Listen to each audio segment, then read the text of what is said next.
रोले। जी ma'am, सुबह में क्या हादसा हुआ था, क्या पता चला है आपको? देखिए, आज जो हादसा हुआ था उसके बारे में हमें फ़ोन कॉल के थ्रू पता चला कि हमारे स्कूल का जो एक प्राइवेट इको व्हीकल था उसका एक्सीडेंट हुआ है।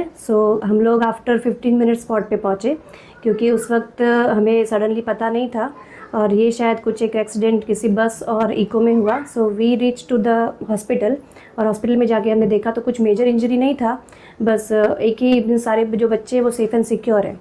और इसमें हमने प्राइवेट व्हीकल्स को ऑलरेडी हमने मीटिंग लेकर सारे नॉर्म्स एंड कंडीशंस जो एक बच्चे की सेफ्टी के लिए होते वो हमने रखे थे, बट फिर भी ये अनफॉर्चुनेटली ये हादसा हुआ है।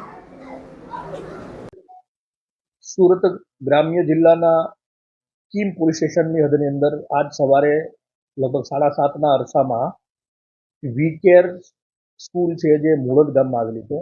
આ સ્કૂલના 9 બાળકોને ભરીને એક આરોપી જેનું નામ છે બંટી શર્મા એ પોતાના સ્કૂલ વેનની અંદર ઇકો ગાડીમાં 9 બાળકોને લઈ અને સ્કૂલે જવા માટે નીકળેલો હતો. આ અહીંથી કીમથી નીકળી અને બોલાવ ગામમાંથી અન્ય પણ બાળકોને આ સ્કૂલ વેનમાં લેવાનો હતો. એ દરમિયાન એ જ્યારે વેન હાઈવે ઉપર હતી ત્યારે મૂળદ ગામ પાસે એક બસ જ્યારે ટર્ન લઈ રહી હતી ત્યારે આ ઇકો ગાડીનો જે ચાલક છે એ અત્યંત સ્પીડમાં હતો, ઓવર સ્પીડમાં હતો ને એના કારણે એ બસની પાછળના ભાગે ગાડી ટચ થયેલી, એટલે અકસ્માત થયેલો. એના કારણે આ ગાડી છે એ પલટી ખાઈ ગયેલી. પલટી ખાઈને રોડ સાઈડમાં નીચે ખાળિયાની અંદર ઊંધે પડી ગયેલી હતી. આ અકસ્માતના આજુબાજુના લોકો ભેગા થઈ અને બાળકોને સ્કૂલ વેનમાંથી બહાર કાઢેલા હતા. 9 બાળકો પૈકીના 6 બાળકોને ઈજા થયેલી હતી. એમને તાત્કાલિક હોસ્પિટલમાં સારવાર માટે લઈ જવામાં આવ્યા હતા. સ્થાનિક પોલીસને જાણ થતાં કીમ પોલીસ સ્ટેશનનો સ્ટાફ પણ બનાવવાળી જગ્યા પર પહોંચેલો હતો. 6 બાળકો જે ઈજાગ્રસ્ત હતા એ પૈકીના 2 બાળકો અત્યારે સારવાર હેઠળ છે, એમને ઈજાઓ થઈ છે નાની મોટી. 4 બાળકો છે જે ઈજાગ્રસ્ત થયેલા હતા એમને પ્રાથમિક સારવાર કર્યા પછી એમને રજા આપવામાં આવેલી છે. આ જે સ્કૂલ વેનનો ચાલક છે બંટી શર્મા, જે કીમ ગામમાં રહે છે, એમની પોલીસ દ્વારા ધરપકડ કરવામાં આવી છે.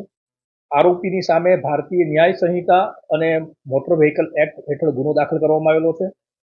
આ જે સમગ્ર બનાવ છે એમાં જે સ્કૂલમાં અધિકૃત કરવામાં આવેલા બાળકો જે વેનમાં હોવા જોઈએ એની કરતાં પણ વધારે બાળકો છે એની પણ કલમ લગાડવામાં આવી છે.